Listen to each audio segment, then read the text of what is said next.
Okay, so yesterday we have finished our first law, means we have reached till steady flow energy equations, and we have seen practical applications of it, and then we have also seen unsteady flow, and then we also find out some applications to it. We saw how to write the generalized energy equation, energy balance, mass balance equation, even for unsteady flow, right? So now we will be moving to whom? Moving to second law of thermodynamics. So the one third part, I would basically say that more than one third of the part is from first law, and next big topic is second law, and then we will move to properties of pure substances. Okay, so let us understand what is second law of thermodynamics, right? What we are going to study today is second law of thermodynamics.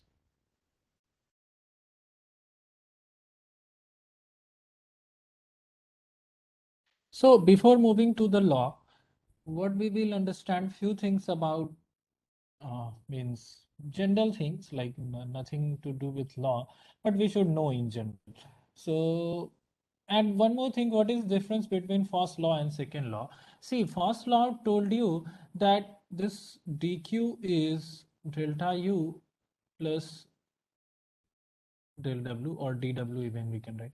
So this never told you that even if this equation is balanced, let us say that if this equation is mathematically balanced, then they will tell you that either the process can happen from this side to this side or this side to this side. But this is mathematical only, but this never tells you the direction of the process. So second law of thermodynamics is the one which is dealing with the direction of the process. Direction means indirectly that the quality of the process, like it will never be equivalent. Like if you are reaching from this point to these 2 points, and then again these 2 points will always not be able to reverse back.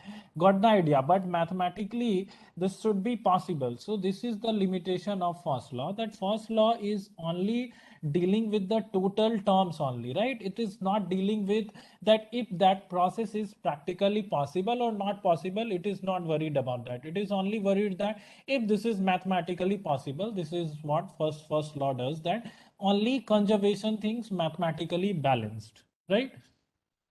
But this is not helping you to find out that if this process will occur in nature or not. So this is the second law of thermodynamics, which introduces the concept of energy on the basis of quality. Like we are till now we were dealing with what? Quantity only. Let us say 10 kilojoule, 5 kilojoule. So these things are nothing but the quantity only, but energy has quality as well with them. And what is the meaning of quality? Like let us say that if you are able to convert 100% of the energy given into the some another form, then you can say that yes, this form of energy was having higher quality with it. And let us say that there are instances that when you are not able to convert all of your energy into some another form, right? Then what happens? You simply name it that yeah, this is not a higher quality energy. Got the idea? So here the concept of quality of the energy was introduced. Okay, so in second law, first thing which we introduce is that heat is considered as low grade energy. Heat is low grade energy, and work is high grade energy.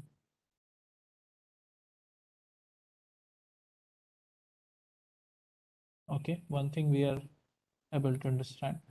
Why I'm telling you heat is low grade energy, because we have seen yesterday an example that there was instance where we were deriving the efficiency of some hypothetical cycle, right? So what it was found that the efficiency was not 100%. That means that you cannot convert all of the heat into equivalent amount of work. But this is the reverse is true. Like if you are having some work, then all of this can be got converted into heat. So that is why I'm telling you that this is low grade and this is high grade. Low and high means what? That your ability to get converted into another form. That means the complete conversion of high grade to low grade is possible, but complete conversion from low grade to high grade is not possible, right? That all of the heat cannot be got converted into work. Then there are few things called thermal energy reservoirs. Thermal energy reservoirs. What are these things? Thermal energy reservoirs. See, one thing we have called reservoirs means what? Like, let us say that whenever you are talking about reservoirs, means that the small fractional change will not cause any significant what change which is visible in that reservoir. Let us say that if I am talking about some source. Source means what? Let us say that if you take a 1 liter of water from a sea, or let us say from a river even, then will there be any change? Like, yeah, something has changed, but will there be any significant change into the temperature of the means river? No, that means this becomes source. Like, even if you take out few and still you will feel that no, there is no significant change, then you will name it as what? That this is a reservoir. Reservoir. And if you are taking out, then this becomes source. So source means what? That it is a constant supplier of heat energy. So source is what? Constant supplier of heat energy. Okay. And then there is one term called sink. What does it mean? Sink. Sink means that if you dump some heat into it, like there is, let us say that again the example of river. If you put some, let us say 10 kg of coal into it, burning coal, that will its temperature got changed? No. Let us take the example of atmosphere. Like we have seen now that we have hot food on our table, the food gets cooled, but have we ever seen that the room is getting heated? No. Why? Because this is working as what? Reservoir, and this reservoir which can absorb large amount of heat within it, then we can say that this is a sink. So sink is absorber of heat. Sink is absorber of heat energy. Okay, this is supplier and this is absorber, two things. Okay, so how do we see the example? Let us say that there is some heat source. Okay, you take some energy from it, then what will happen? That this is, even though you are taking out some temperature some heat from this one, but this temperature th will not get changed, then this becomes what? Source. What the idea? What is source? And here let us say that you are taking some heat from it and you are rejecting some heat. Let us say this is TL. So you are dumping some heat into it. So this is called sink. But this will never happen that your heat energy which is coming to here, let us say this is QL, then this QL coming to this TL will never change its temperature, right? So this TH and TL, even though some heat is taken out, even though some heat is being given to this one, but the temperature will remain constant only. So that is why we name them as what? Reservoirs. And between these two, like if you install some working device like turbine, then you will be able to get some work, which is called W net. So can we see one thing, that W net through energy conservation, can we see that this will be nothing but the difference between these two? Yes or no? So can you see that all of the Q was not converted into the work, but the some heat was rejected. So this is just for example, right? So source and sink, I believe that we are done. Let us move to the next. Let us move to the statements of second law of thermodynamics. So first very important statement, is Clausius statement.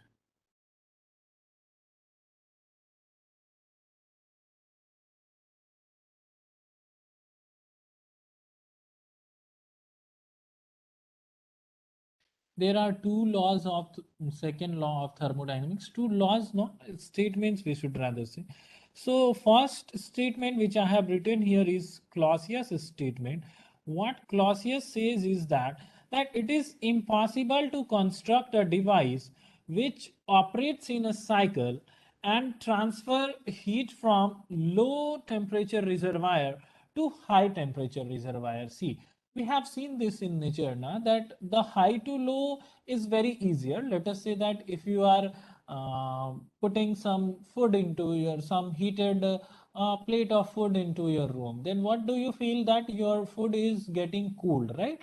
This is not getting heated even. Yes or no?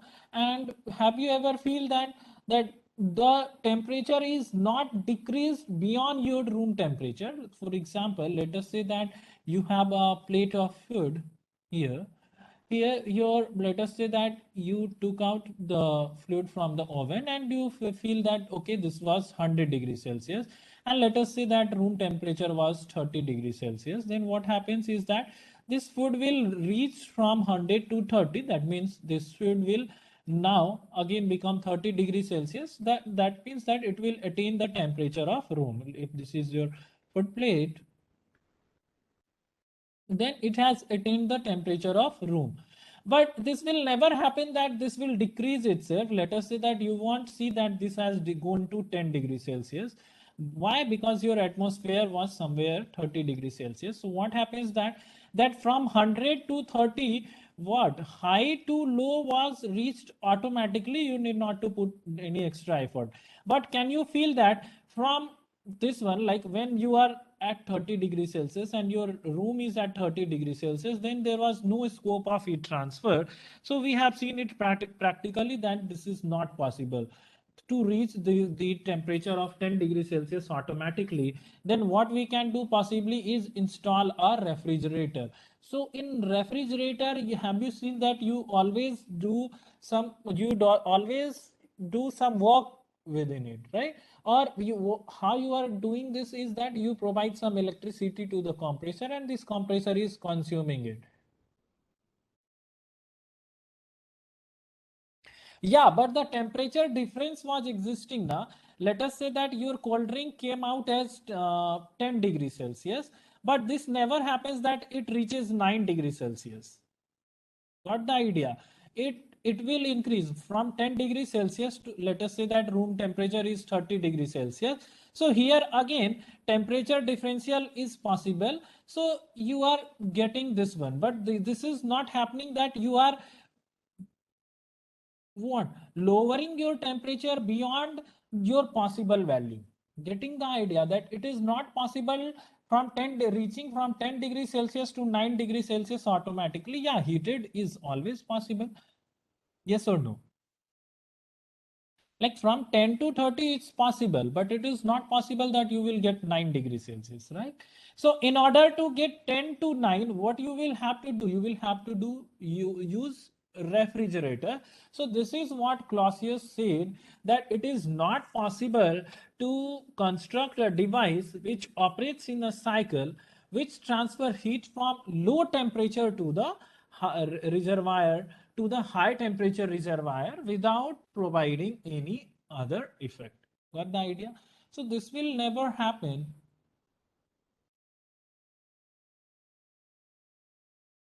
That if this is your low temperature reservoir and this is your high temperature reservoir, so it is not possible that QL will leave this place and it will go to this one automatically. This never happens, right? Yes or no? Why? Because if you are willing to reach from 10 to 9, then this is not possible that this will happen automatically, right? Why? See, what is the meaning of reaching from 10 to 9 is that you take out some heat from it and you are dumping it into what? In your room, like this, which is at 30 degrees Celsius. So this is not possible.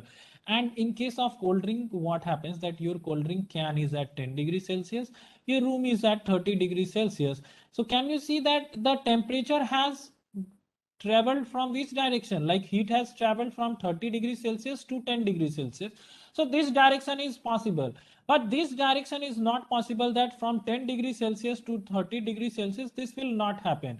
Then what will happen, that if you will put your what cold drink bottle in your room, then this will never happen, that this will get decreased, its temperature increases. Why? Because it has exchange energy with the room. That means the direction of heat travel is from Q higher or T higher to T lower.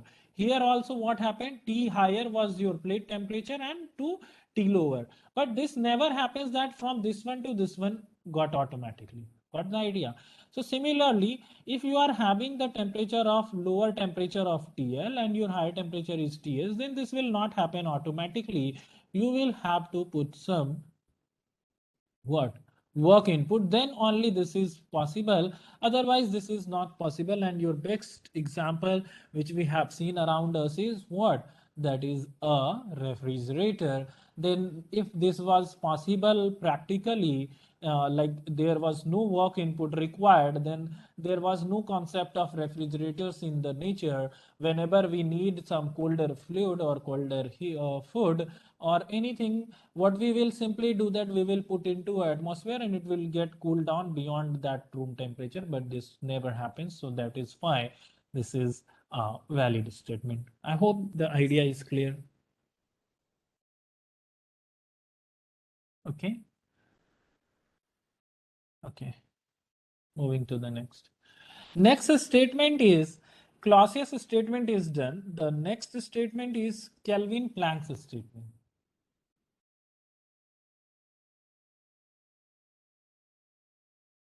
Better it would have been that I have discussed first Kelvin Planck's statement at any rate. Kelvin Planck statement.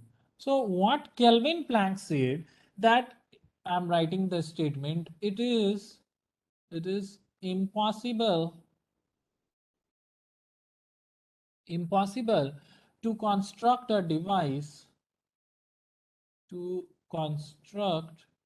a device which operate in a cycle, mind the word cycle, which operate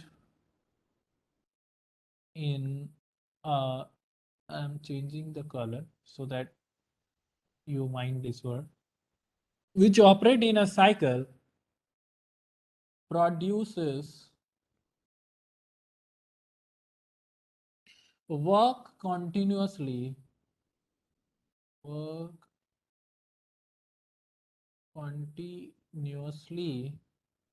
continuously while interacting with single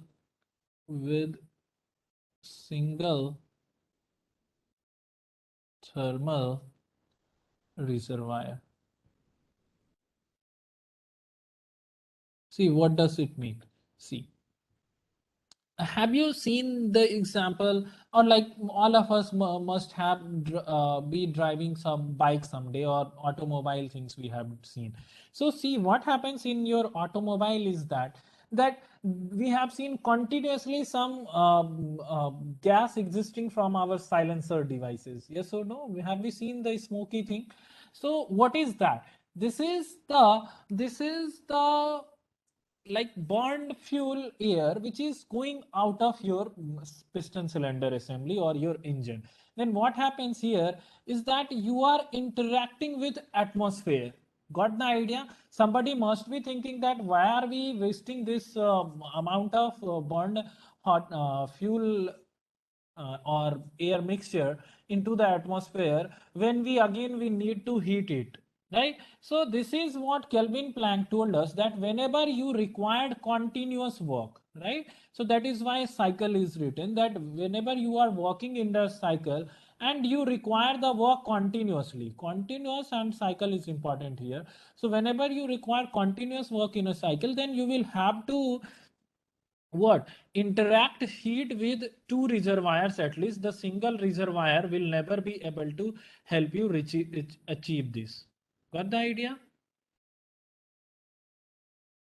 So what this Kelvin Planck told us, that if there is TH, then this is not possible that this device, let us say that you have supplied some QH, then this will be never possible that this will get converted into work output without having any other reservoir. This is not possible.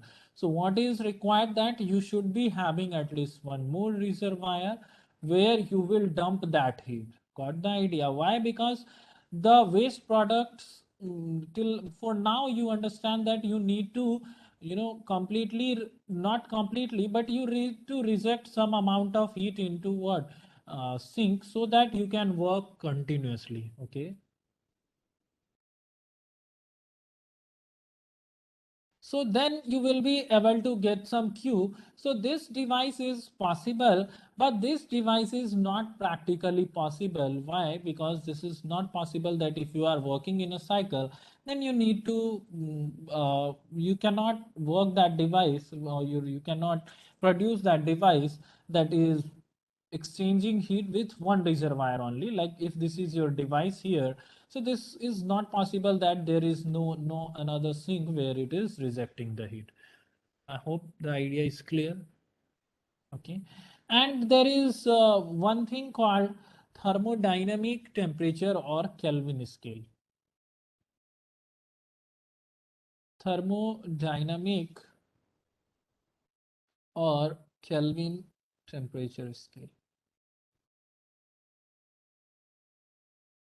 So what happens in this scale, that it says that whatever heat you are rejecting from this one now, this is directly proportional to the temperature. That means that Q is directly proportional to temperature. But mind the word, when I am able to use this thing only in Kelvin scale. Okay. So mind this word. So Q is directly proportional to T. Okay, then how do you write the efficiency? Let me help you write the efficiency here. So if I am writing down efficiency, this is nothing but the output upon input.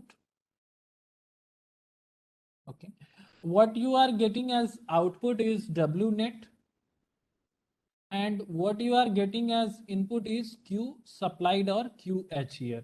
And W net, I have told you that the difference between these two is W net only. So this is QH minus QL upon QH. So can I write down this one as 1 minus QL upon QH? Yes, I can write. See, this is nothing but QH minus QL upon QH, right? So from the thermodynamic scale, we know that this Q is directly proportional to T. Then can I write down this one as 1 minus TL upon TH? Can I write? Yes, I can. But provided when we are in thermodynamic temperature scale, then only we can write this one as this one, right? So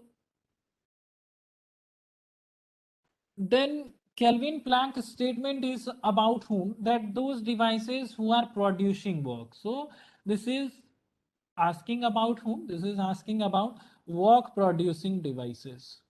Work producing devices. Okay. Clausius statement we have just now seen. Okay. Let us move to very important term called coefficient of performance, COP.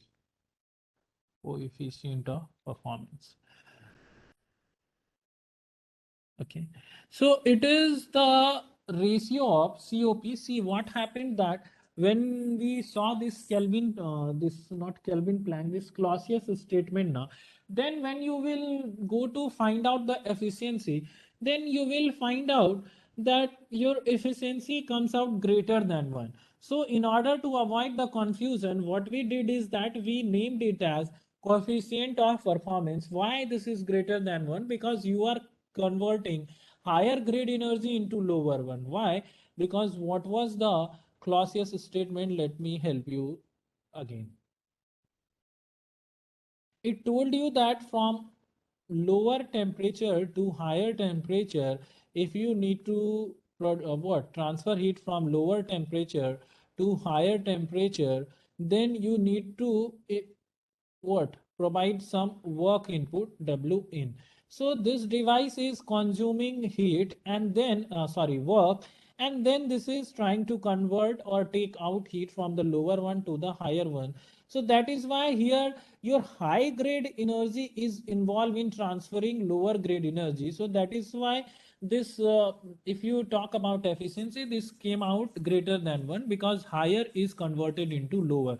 So in order to avoid the confusion, we defined the term called COP, coefficient of performance, and it is equal to the ratio of desired effect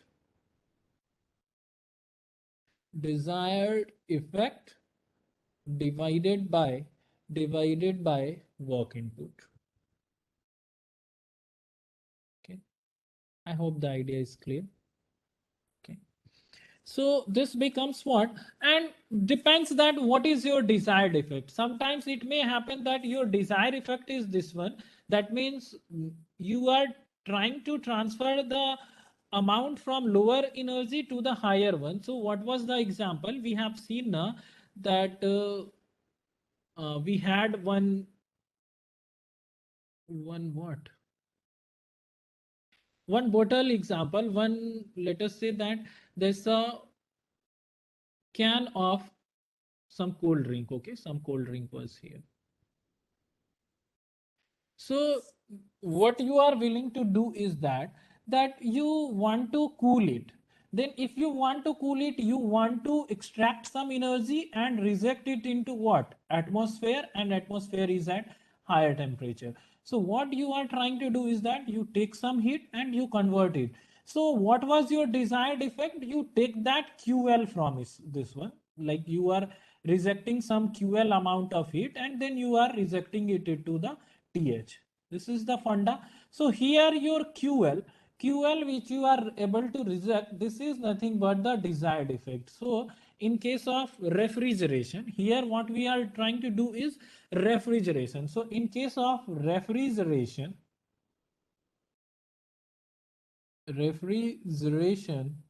what is COP? In case of refrigeration, your COP is again desired effect upon work input. In short, if I write down desired effect upon W input, so let me write down if this is desired effect upon W input. So what is your desired effect now? Nothing but the heat which is leaving. So this is QL. And what is your work input? The difference between these two. So QH minus QL. I can write. And when we will study this thing later, that when we study Carnot, so if this is an Carnot refrigerator, if it is an Carnot refrigerator,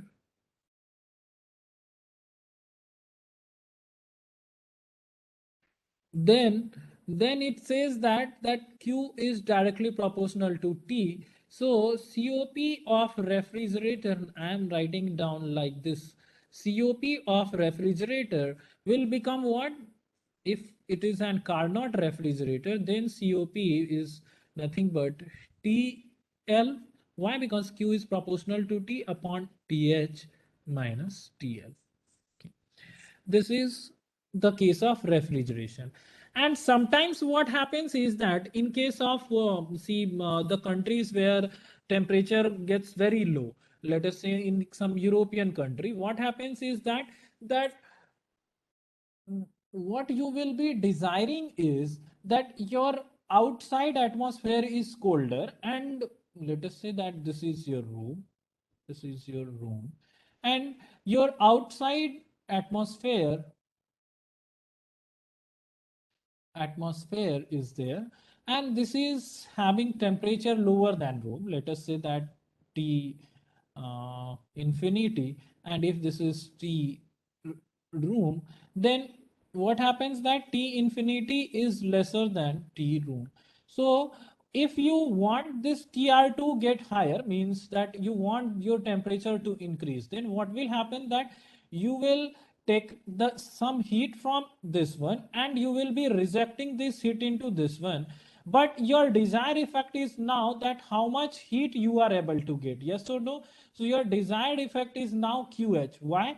Because amount again you were able to relieve is QL only, but you were not interested in this QL, you are rather interested in what? That what is the amount you are getting into your room. So your desired effect now is QH. See, the desired effect is able to change the COP. So that is why if this desired effect becomes important. So in case of heat pumps, in case of heat pumps, your desired effect is what?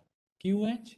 So now if I write down COP of heat pump, then can I write down the desired effect upon work input? So desired effect is now QH and work input is QH minus QL. So this becomes TH upon TH minus TL. Okay. Next. Let us try to find out that if there is any relationship between this COP of heat pump and COP of R. So COP of heat pump, we just now saw that this was QH upon QH minus QL, and COP of refrigerator, we saw that this was QL upon QH minus QL. So if you add 1 into this one, then what happens? See, I am making you see 1 plus COP of R. So this is QL plus QH minus QL upon QH minus QL. Then can you see that this QL and QL is gone? So this becomes QH upon QH minus QL. So can you see that COP of heat pump, COP of heat pump is equal to 1 plus COP of refrigerator. You can see. Okay. So this was my idea to help you that the COP thing of heat pump and refrigerator, and more important, the relationship. This is plus, okay? Please mind it, this is plus. It looked like this is H, so let me change it. This is 1 plus COP of R, okay?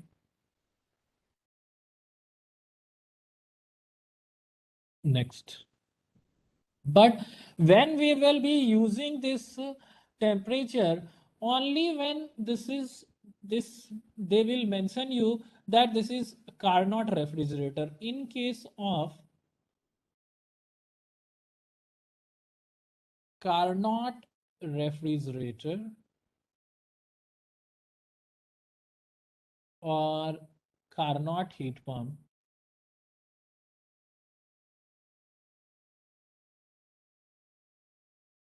we can what? Put T in place of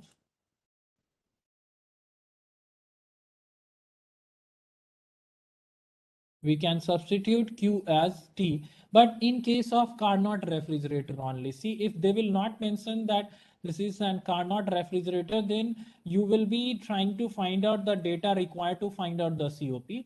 But in, let us say that they mention that this is an Carnot refrigerator, and they will tell you that this is the source temperature, this is the sink temperature. If they mention like this one, and they are not giving you that what is the amount of heat being transferred or rejected, then you will directly find out COP by whom? By using these temperatures only.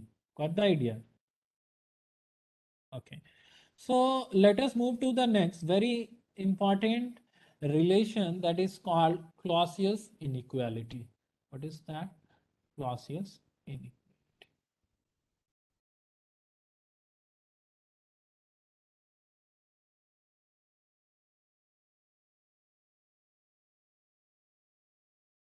So what is this Clausius inequality? It says that this cyclic integral, whenever I am using this symbol, this means cyclic integral. Okay. So what does this Clausius inequality says that cyclic integral of dq upon t, this will be always less than equal to 0. Mind this equation, very important. Many times we will see that the same equation is directly asked to us.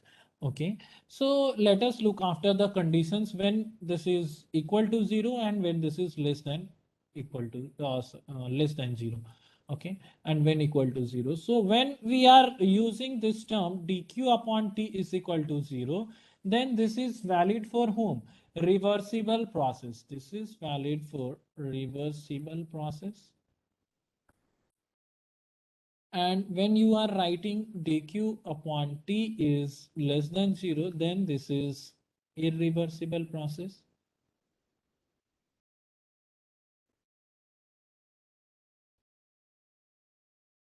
And when you are writing dq upon t is greater than 0, then this is not an possible case. Got the idea? So this is impossible.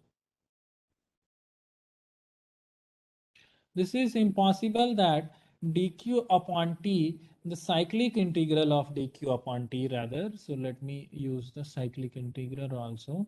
Cyclic integral of dq upon t will never be greater than 0. So this is an impossible process and these two are the possible ones. Okay. So let us now understand what is entropy.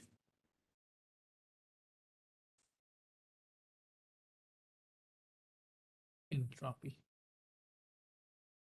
Why I'm not changing you to the next slide is that we'll be using these things again. So entropy is, it is the indication of irreversibility. So it helps you to identify, let us say that if my entropy is higher, then my irreversibility is automatically higher. So it indicates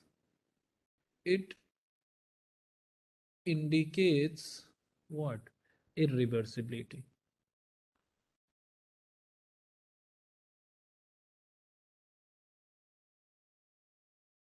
Okay, one thing.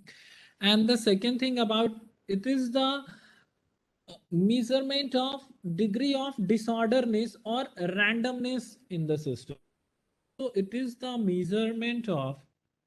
it is the measurement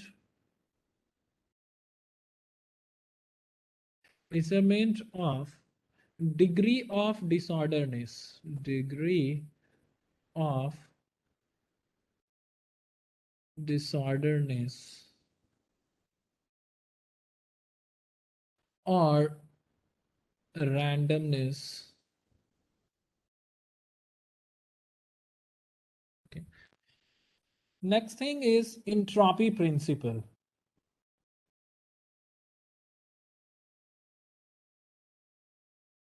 Entropy says that entropy principle, we'll understand all these things.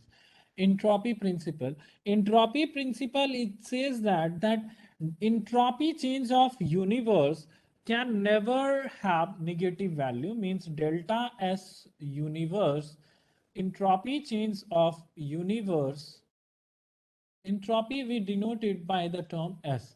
Okay, so delta S universe means the entropy change of universe.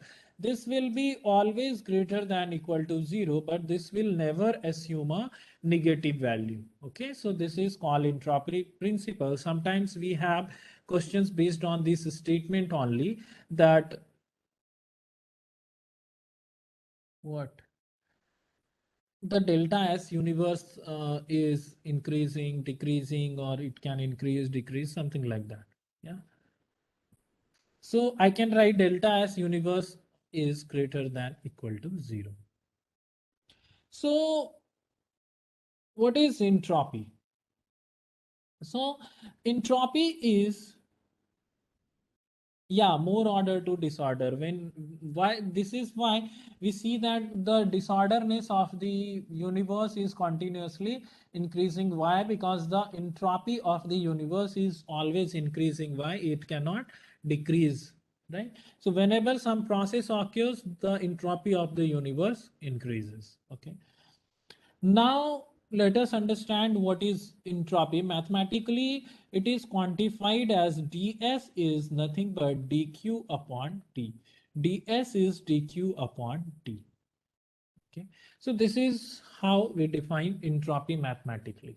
Okay, so let us understand the entropy change. Like this is more generalized term, like ds is dq upon t, and this is for reversible process. If more detailed, if I write down, so this is for reversible process. But have we seen that the cyclic integral dq upon t is less than 0 for irreversible process? So if I write down that ds is dq upon t, and we saw that this is less than this value, then we will have to add something here, then only equality sign can be written. So this is called ds is equal to dq upon t, and the term which you are adding is called delta s generation, which this term is known as entropy generation.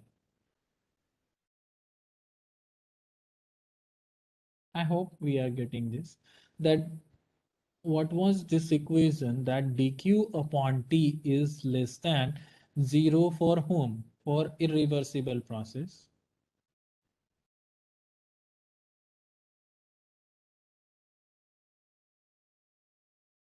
Okay, so in order to make it equality sign, what did I told you, that ds dq upon t, I told you that this is nothing but ds. But here, since this is less than 0, then you will have to add something, then only this equality sign will hold. So that is why your entropy change for irreversible process is nothing but the change in entropy due to the heat transfer and the entropy which has got generated. Okay. So this is for whom? Irreversible process.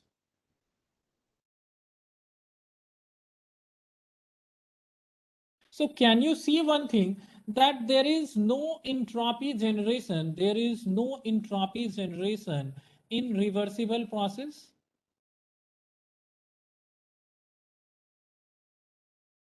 No entropy generation in reversible process. Okay.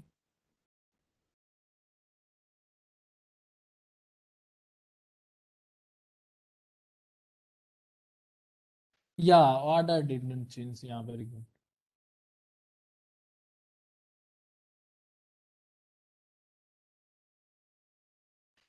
So when you write this one ds now, so let us try to understand the another aspect of this one. Then entropy change of the system. Let us analyze this a bit more. Entropy change of system.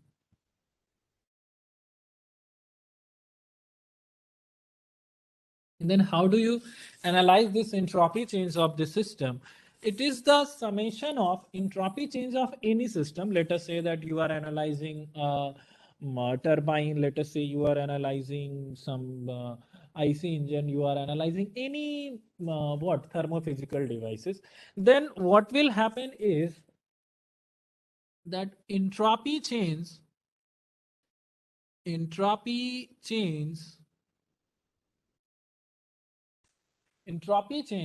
it is the sum of what? It is the sum of internal irreversibility and external irreversibility or external interaction. So this is due to what? Internal irreversibility.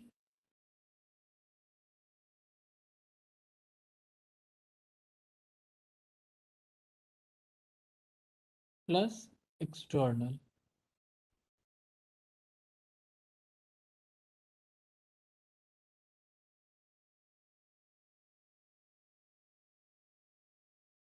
Okay, so can I write down that ds is equal to ds of internal and plus ds of external irreversibility? So this is what if you are having internal irreversibility within you, then you are generating some entropy. So this is called generating. And how do you interact with external atmosphere is through what? Heat. Because the work transfer doesn't involve any entropy transfer. Why? Because the work is higher grade of energy. Okay, so I'm generalizing this one as dq upon t. So you are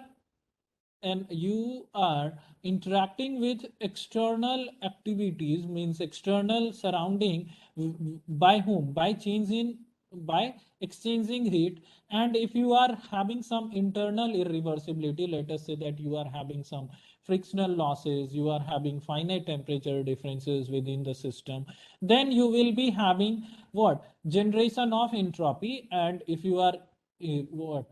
Interacting with atmosphere, then you are having dq upon t. So this is the physical significance of this one. And then I told you that this ds is equal to dq upon t when we are talking about reversible. Why? Because there is no internal irreversibility in case of whom? In case of reversible process. So that is why this delta S generation becomes directly zero. There is no internal irreversibility. There is no internal irreversibility irreversibility. There is no internal irreversibility in a reversible process. So that is why we can write down this one as directly zero. And let us move to the next is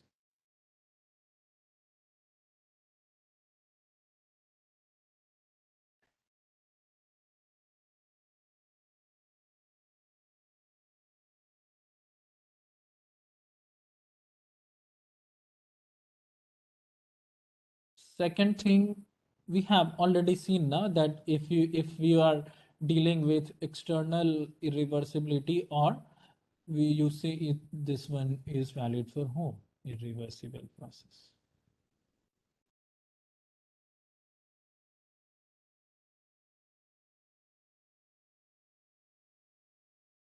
Okay.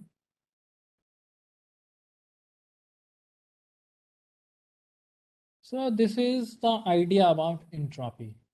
Fine. So let us now write down the entropy changes.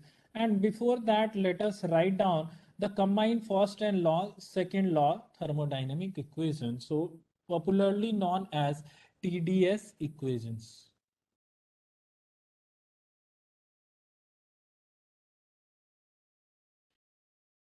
So for reversible process, when you saw that ds was dq upon t, so can you see that dq is nothing but tds? So yesterday, if you remember that I told you that if the cycle is reversible, then you can write down heat in exchange as tds. Yes. So let us appreciate few TDS equations. Okay.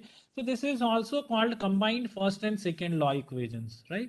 So we know that from first law that dq was du plus pdv. We have seen now.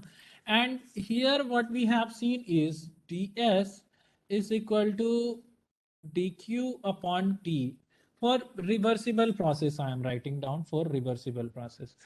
So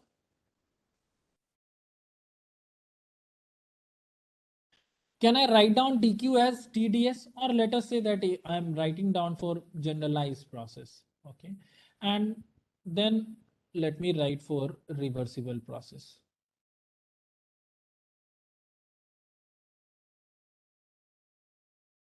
dq is what? TdS. So can I write down dq upon t is equal to ds?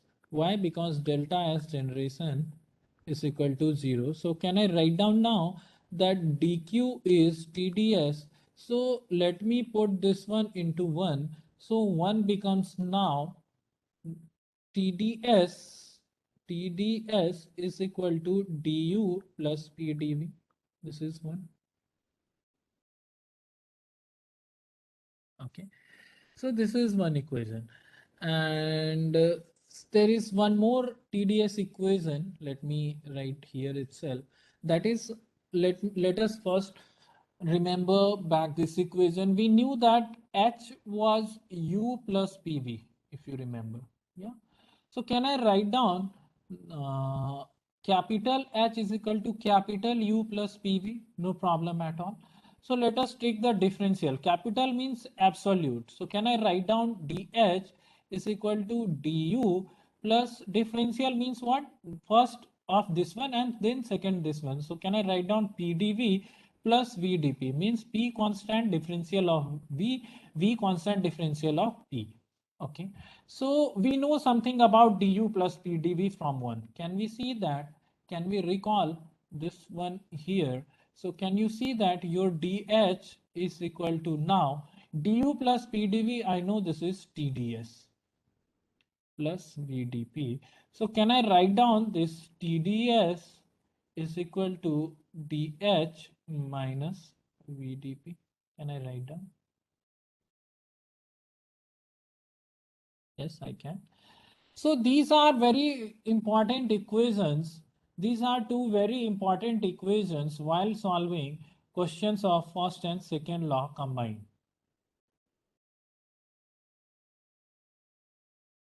And see, one more thing, that even though you have reached that dq upon t is equal to delta S generation and all.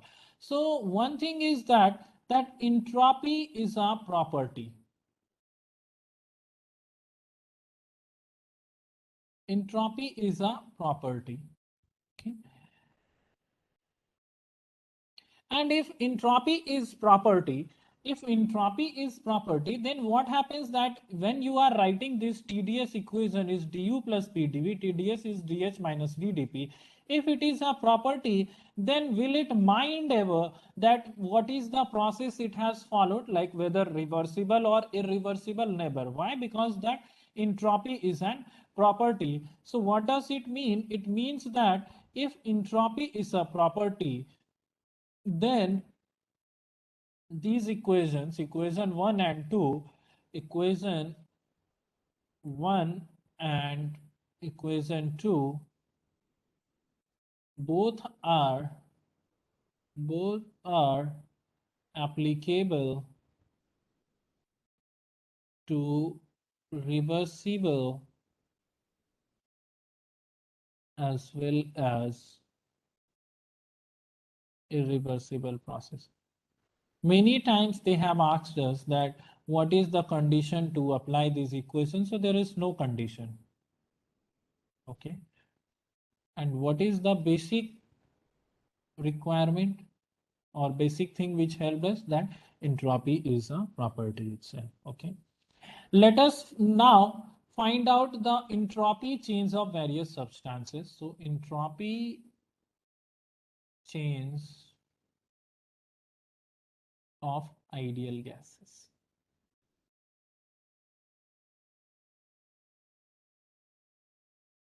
Okay. So just now we have seen one equation. If you recall, we have seen one equation. TdS, here, that TdS is equal to du plus PdV and TdS is equal to dH minus VdP. So these are two equations. Based on the data which you have, you can apply this equation and you can find out the entropy change. If you are having the data in terms of only heat exchange, then you apply the equation TdS is dq upon T, and means ds is dq upon T, not TdS is dq upon T. TdS is dq, so you can utilize these equations based on the set of data which you are having in the question. So you will have to think after that, what is the suitable equation I should be applying at that particular moment, right? Okay. So let us move to the next. TDS equation means entropy change for ideal gas. So just now we have seen that TDS is equal to du plus PdV. Okay. And if is the case, it is the case of ideal gas. So can I write down TDS is equal to du is mcv dt for all the processes, right? So I can write down mcv dt. See, this is not valid for, I am not written this equation for any particular process. See, have I mentioned that it is a constant pressure, constant volume, isothermal, adiabatic? No, this is applicable for any general equation. So you need not to mind that which process this equation is valid for. It is valid for all the processes, irreversible and the reversible as well. And whatever the process is occurred, let us say constant pressure, constant volume, isothermal, doesn't matter, you can apply. Okay. So can I write down du as mcv dt plus pdv?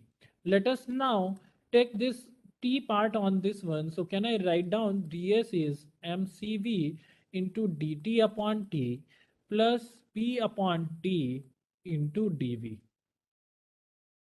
right?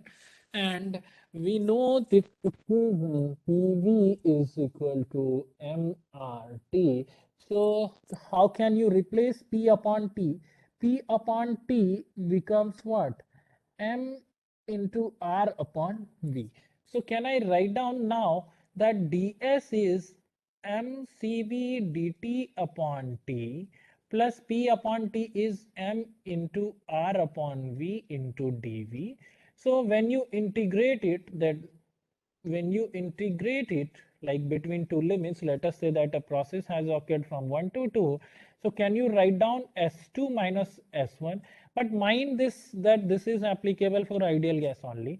So S2 minus S1 is mCV log of T2 minus T1 ln T2 upon T1. Why? Because MCV is constant now. Only variable is what? Temperature. So T1 to T2 it has been integrated, and this one has been integrated from 1 to 2. And similarly, this is V1 to V2. So can I write down this one as plus MR log of V2 upon V1? Can I write? Yes. So this is one of very important TDS, means not TDS, I should say, that entropy change equation for ideal gas. Many times they have asked us that which of the following equation is helping us to know entropy change for ideal gas. So they will use this one and they will manipulate the data into it, that they will write something here, something there, and like that. So if we know what was the TDS equation, then we can memorize this one also. Okay. And there is one more TDS equation, that is TDS is equal to DH. Let me change the color. TDS, okay, let us go to the next slide. TDS is equal to DH minus VDP. This also we have seen. So can I write down this is TDS is equal to mCP dt for ideal gas only minus VDP. And now if I take T on this side, like divide all the sides by T, so this becomes mCP dt upon T minus V upon T into dP. So again you have PV is equal to mRT. So can I write down that V upon T is equal to M into R upon P? Yeah.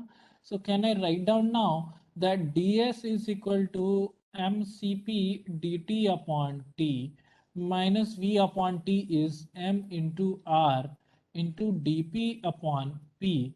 So now your TDS equation, if you integrate it, then your equation finally becomes S2 minus S1 is mCp log of T2 upon T1 minus mr into log of P2 upon P1.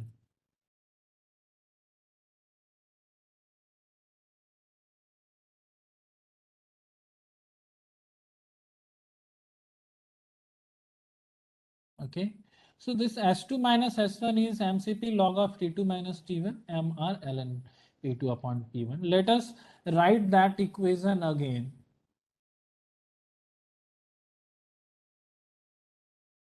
What was that equation? If you remember, MCB log of T2 upon T1 plus MR log of V2 upon V1. This was the earlier equation. If you see, MCB log T2 upon T1 plus MR log V2 upon V1. So can we find some ways to remember it? Definitely we can. So let me help you. How do you remember it? Can you see that when you are at constant pressure Cp, then here your log terms are P2 upon P1, right? See, T2 upon T1 with the log is always fixed. And when you are having Cv here, then you are what? V2 upon V1. That means when you are talking about specific heat at constant volume, here you have volumetric changes. When you are talking about a specific heat at constant pressure, so here you can see pressure changes. One thing. Second thing is when to write minus and when to write plus. So we know this equation that Cp minus Cv is equal to R. So here we have appreciated that Cp is greater than Cv. So when you are using Cp means you are using greater value, then you subtract it, and when you are using lower value, then what you will do? You will add it. Simple. So this is the way we should remember. Otherwise, this is long equation. You cannot remember it. If yeah, like if you can remember, but this is the way you should utilize to remember it. Okay. Okay. Now let us go to plot the curves on TDS axis. T and X axis means representation of what I am helping you. How to draw the constant pressure and constant temperature. So how to draw constant pressure and constant volume and constant volume curves on TS diagram. So in order to draw it, we should know the slope, right? So how do you find out the slope from these equations again? TDS is du plus PdV, I know, right? And TDS is dH minus VdP, this I also know. So can you see one thing, that if you are writing this for constant volume, V is equal to constant, then this term is directly zero. Can you see? This term is directly zero. And when you are writing for P is equal to constant, then this term is directly zero. So can you write down that TDS is equal to du, and here you can write down TDS is equal to dH. Then TDS is equal to du, and what is du is nothing but mCV dt, or CV dt. In fact, I can write, yeah, for per unit mass I can write CV dt, right? So can you see that ds upon dt or dt upon ds here is dt upon ds. Why I'm using dt upon ds? Because dy by dx we are trying to find out, right? So dt upon ds becomes t upon cv. Here if you expand this one, tds is equal to cp dt. So here your dt upon ds becomes t upon cp. So can you tell me which value is greater? Yes. Why? Because CV is lower now, then this value becomes higher.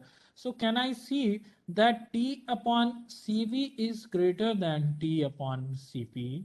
So the slope of constant volume process is greater than greater than the slope of P is equal to constant. Yeah.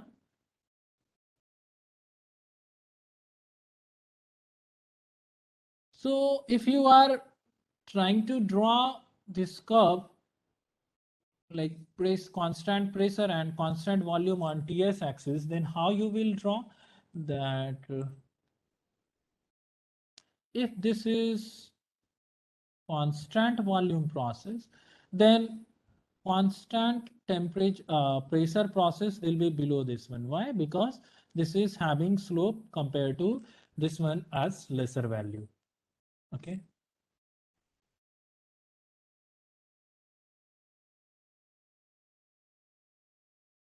Okay. Let us now move to very important cycle of the history of thermodynamics called Carnot cycle. Very important. Carnot cycle. Carnot cycle. Here your working fluid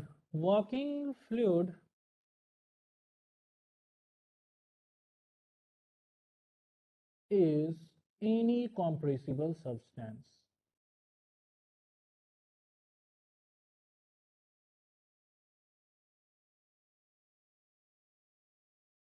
Okay. So if I draw this Carnot cycle,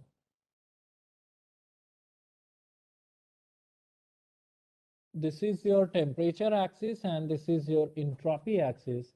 Then Carnot cycle says that it has four processes, namely 1 to 2, it says that it is isentropic compression.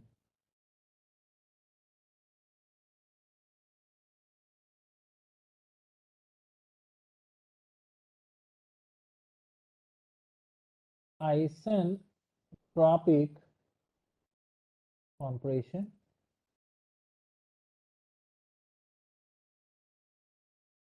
And 2 to 3, it says that it is isothermal heat addition. Isothermal heat addition.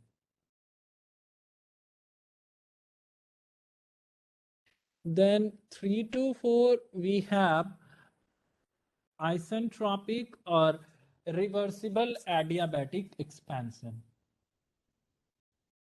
Isentropic means entropy is constant. Okay. Isentropic expansion. And then 4 to 1 is heat rejection at constant temperature or isothermal heat rejection. So if you draw this process now, then how it would look like is, see, 1 to 2 is, if this is 1, this is 2, then 1 to 2, I have told you that isentropic compression, that means it would look like what? That on constant entropy cycle axis, this will 1 to 2, then it is isothermal heat addition, that means temperature is constant, and if you are adding heat, your entropy will increase. And then it says that 3 to 4, it says that it is expanding isentropically. So this is 3 to 4. And then 4 to 1 back is heat rejection, though then entropy decreases. So this is how it would look like. 1 to 2 is isentropic compression. 2 to 3 it is isothermal heat addition.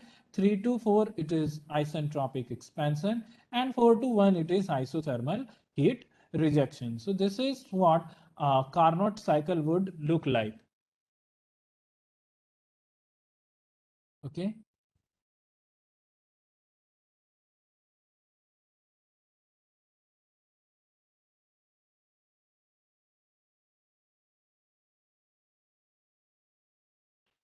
Then what will be the efficiency of this cycle? Efficiency of this cycle will be output upon input. And what is your output here? Output is W net, right? And input is Q supplied. So W net we have seen from first law is Q net. Why? Because in the cyclic process, we have seen that Q is cyclic integral of Q was cyclic integral of W. So if I have no idea about W, then I can find out cyclic integral. Cyclic integral means nothing but then if you in process you are adding, in another process there is no heat addition or rejection. In the third process there is some heat addition or rejection. So what you will do is that you will take sum of all those heats, right? So here your W net becomes what? Q, whatever you are adding or rejecting. So W net is equal to Q net and this is Q supplied. So what will be Q net now? Q net will be what happened into Q1 to 2 and what is the value of Q in 2 to 3 and then what is the value of Q in 3 to 4 and then what is the value of Q in 4 to 1. So 1 to 2 I can see that it is isentropic compression. So this becomes what? Isentropic compression means ds value is what? Same. So follow me here that if I am writing down the generalized equation ds is dq upon t plus s generation, then can you see that if it is reversible process, it is reversible process, and second more important thing is that it is isentropic, that means ds is 0, this is 0, and delta S generation, this is also 0, then dq upon t is bound to happen 0, and moreover this isentropic compression is also called reversible adiabatic compression. Reversible adiabatic compression. Okay, so whenever we are using adiabatic term, the heat transfer is automatically 0.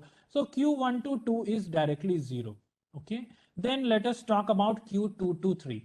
So again this is the reversible process. So can I write down again that ds is dq upon t, and let me not count this every time. Why? Because I have told you that this is an reversible process. So can I write down now that dq is tds, and this is happening at constant temperature.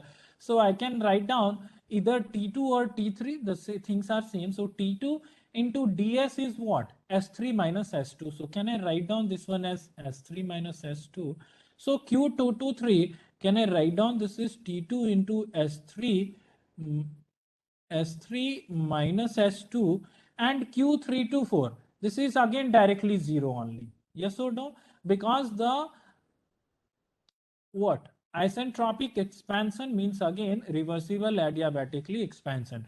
And what about Q4 to 1? So can I write down this one as T1 into 4 to 1 is nothing but S1 minus S4. S1 minus S4. And what about Q supplied? So Q supplied is nothing but this value. Here you have supplied some heat. Here you have supplied some heat. Here you have rejected the heat. Here you have produced some work. And here you have input, given some work as input. Got the idea? So here some work input, here some work output, here some Q input and Q out rejected. Okay. So let us now go to efficiency part. So can I write down efficiency now as directly? I am writing down as what? Q W net is Q net only. So one thing can I write down that, see, there is only two temperature, that is one higher T2 is equal to T3 and one lower T1 is equal to T4. So can I write down this T2 as T higher? Yes, I can write. this is T higher only, and this I can write down, this is T lower. So when you will put these equations here, so what will happen that you will find out Q net divided by QS. So if then you will be thinking that this term is higher. No, this is not higher. Why? Because S1 minus S4 is the negative term. So when you will solve this one, then you will reach to what? That it has Q net value will be TH minus TL into S3 minus S2. This will be on the denominator. QNet will be sorted out. Just computation is there, nothing much. And your QS was TH into S3 minus S2. So it has been reduced to whom? TH minus TL upon TH. So can I write down this one as 1 minus TL upon TH? So this is the efficiency of Carnot cycle. Many a times they will ask you, and what is the efficiency of Carnot cycle? Or they will give you the temperature limits and they will ask you that find me the efficiency. Okay. Now, very important few things. Can you see that the efficiency of Carnot cycle, efficiency of Carnot cycle is only function of temperature only, function of T only, and it is not dependent upon the working substance. Why? Because if you are able to achieve these temperatures, even though you are using any particular substance, for let us say you are using water, you are using gas, you are using petroleum, this Carnot cycle is not worried. It is only worried that if you are able to reach these temperature limits, whatever is the working substance, they will give the equal efficiency. So can I say that if the working substances are different but they are able to achieve the same temperature limits, then the efficiency of those particular substances will be same. Okay, got the idea? But what is the biggest drawback of this Carnot cycle? What is the biggest drawback? The biggest drawback is that it is not possible to achieve things what? Reversibly. Why? Because reversible heat transfer process, uh, and that too at isothermal heat transfer and isothermal heat rejection, these are very slow process. Okay, so reversible process itself are very difficult to achieve, and then you have isothermal in addition, right? So isothermal heat addition or isothermal heat rejection, these processes are very slow, so this is not possible to achieve these things. Okay, and one more thing, that when you are working with adiabatic, reversible adiabatic compression, like that is 1 to 2 and 3 to 4, these are very fast process. Okay, so what happens that you have done one process very slowly, very fast, very slowly, very fast, then this is not practically possible to achieve this process. Got the idea? So that is why Carnot cycle is not practically possible to achieve, but all the process in nature, we try to what? We try to make them reach whom? Carnot cycle. Okay.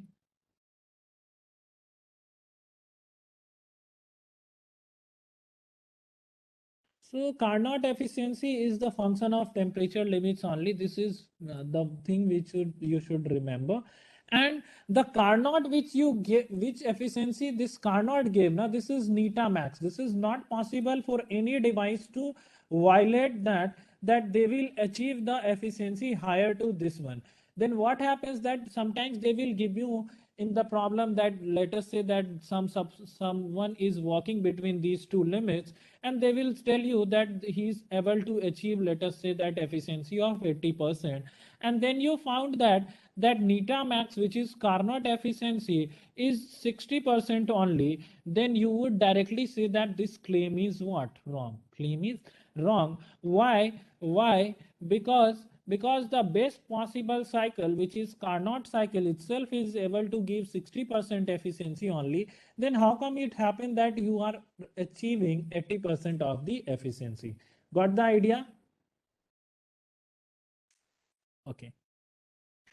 And if there are n number of reversible engines operating between two temperature limits, let us say that if this is TL and this is TH, like there is one engine and there is one TH, and let us say that for all of these, let us say that there are n number of engines and all of them have different working substance, then it will never happen that the efficiency will be changed. The efficiency will always remain same. Why? Because it is a function of temperature limits only. And then can you see that the neta Carnot, means efficiency of Carnot, is independent of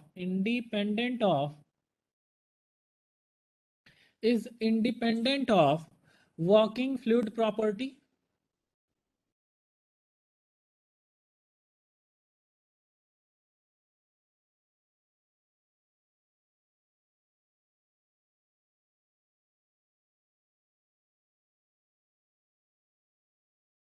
Yes, this is also true.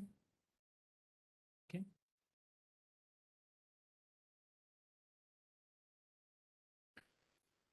Okay, so this is all about your Carnot cycle. So this is very important to mind these things, that how did we achieve this and what is the Carnot efficiency. Based on these facts, there are various numericals which have been asked to us. Okay. Okay. And then we will slowly move to whom? The available and non-available parts of the energy, called availability and available energy and unavailable energy. We'll solve problems based on this in the next class. So let us finish our concept till available energy and unavailable energy.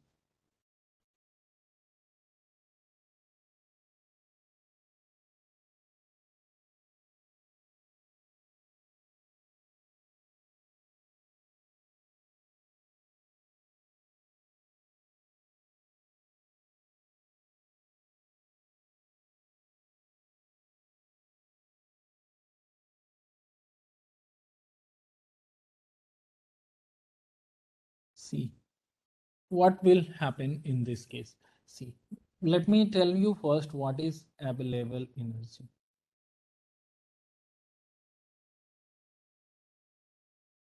Can you appreciate one fact that just now, let us say that I'm taking one example of Carnot engine.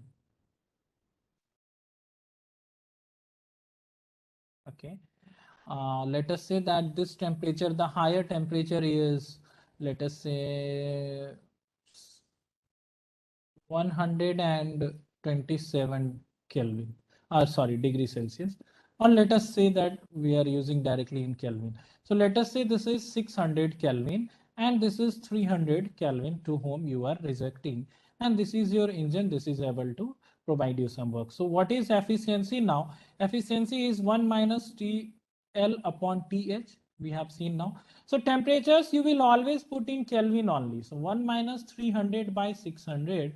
So this is 0.5 or 50%, I can say. So what is your efficiency? This efficiency is 50%. So can you see that even the best possible device, which was Carnot device, is able to convert only 50% of your energy into work? Got the idea? Like let us say that if you are rejecting 500 kilojoule of heat, then it would convert only 250 kilojoule of work, and the rest of 250 kilojoule will be getting rejected. So can you see that out of this 500 part, only 250 was available to you to get converted, and 250 you anyway had to reject it. So what is available energy? Available energy, it is the maximum amount of work. See, why I am telling you maximum? Because this is what Carnot cycle could have done.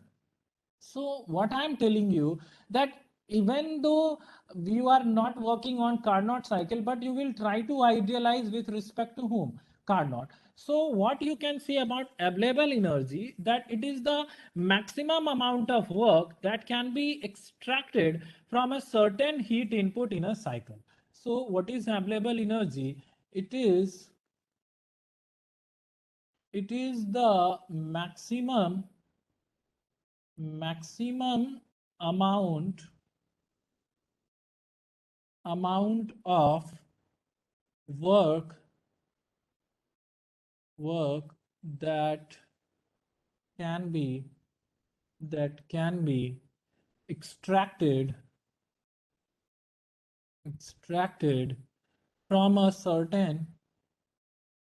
extracted from a certain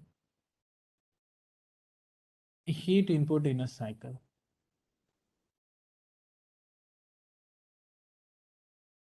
Idea is very simple. I hope you understand. And then what is unavailable energy? In short, I am writing down UAE, which is called unavailable energy. Then it is the minimum amount of heat which has to got rejected into the sink. Can you see that out of this 500, 250 has anyway to be rejected. So it becomes the minimum amount of work. It becomes the minimum amount of, what is unavailable energy? Minimum amount of heat loss. Minimum amount of heat that has been rejected. That has been rejected to the sink.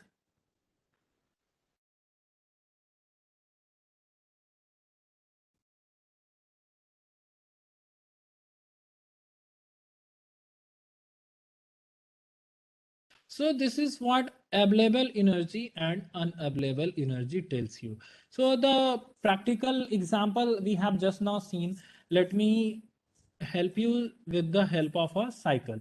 So with the help of a cycle, how can we see that if there was one T1, one device which was able to convert it, and T2 here. So can you see that here you are having W max, which is called available energy, and the rejected one is unavailable energy. And if this is your Q1, then in terms of cycle, can you write down that Q1 is equal to W max plus unavailable energy? I can write this one now. So this is the idea and the relationship between the available energy and unavailable energy. Okay.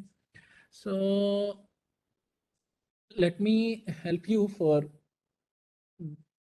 a cycle. Like, let me draw a cycle and then let us visualize what we can see here. See, let us draw that Carnot cycle again. This was something like this. TS, and if this is, let us say, 1, 2, 3, 4, then can you see that if you are adding some heat here and you were rejecting some heat here, right?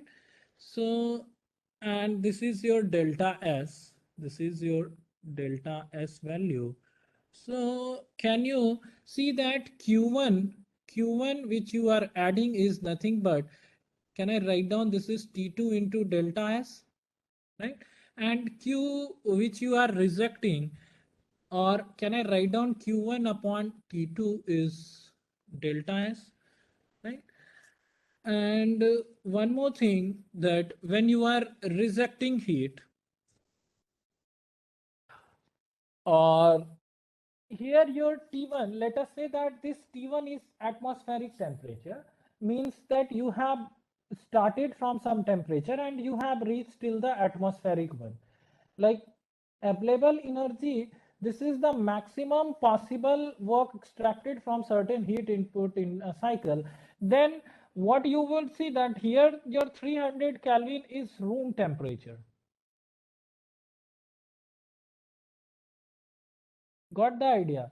That your available energy is also called as that you will extract some energy and you will make it reach to what? Dead state, means you will make it reach to the surrounding temperature. Then you will find out that what is the amount of work which you are able to extract. So in that way, can I write down the efficiency is neta is 1 minus T naught upon T2. In this case, T higher is this one, and T1, if I write down T1 is equal to T naught. T naught means what? Atmospheric temperature. So can I write down this one? Yes. So this is nothing but neta is equal to, can I write down? This is equal to what is your maximum amount of work which you are able to do, and Q1 was the heat supplied. So can you write down that your W max value from this one, W max value is Q1 into 1 minus T naught upon T2.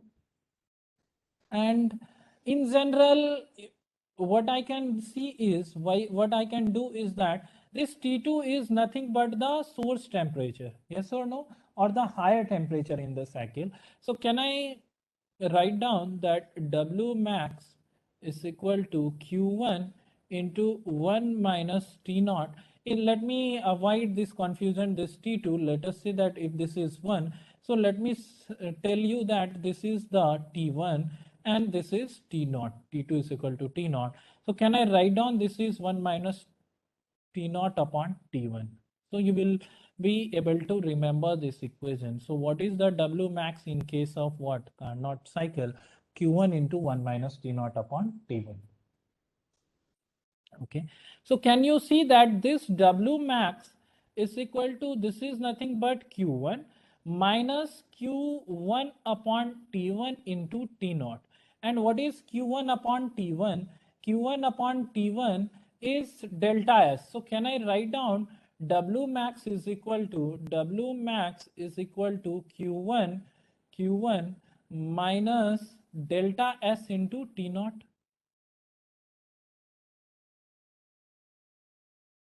Can I write? Yes, T naught into delta S. And T naught into delta S is nothing but unavailable energy. So we can remember this fact also, that what is unavailable energy? T naught into delta S. Why? Because somewhere we have written unavailable W max as W max. We have seen now that this was Q1 minus unavailable energy, right?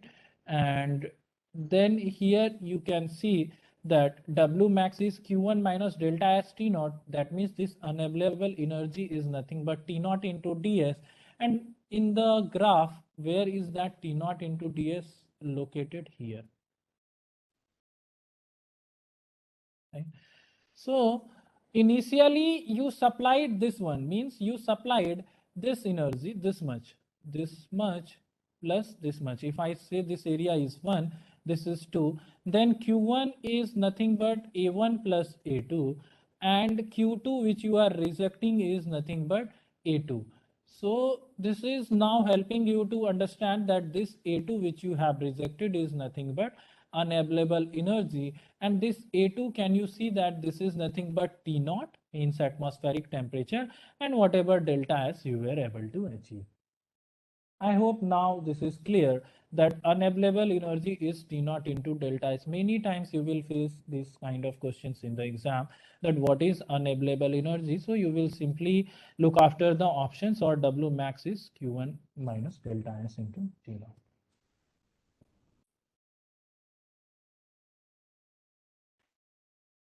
So can you say that this unavailable energy, this is nothing but loss in available energy.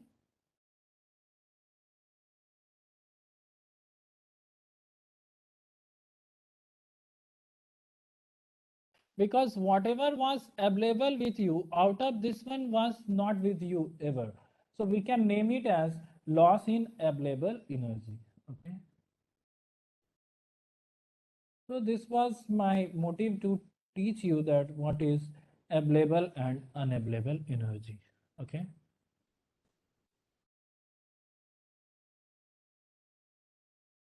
So let us stop it here, and then we will understand that loss of energy in case of a few applied cases, and then we will appreciate more facts there.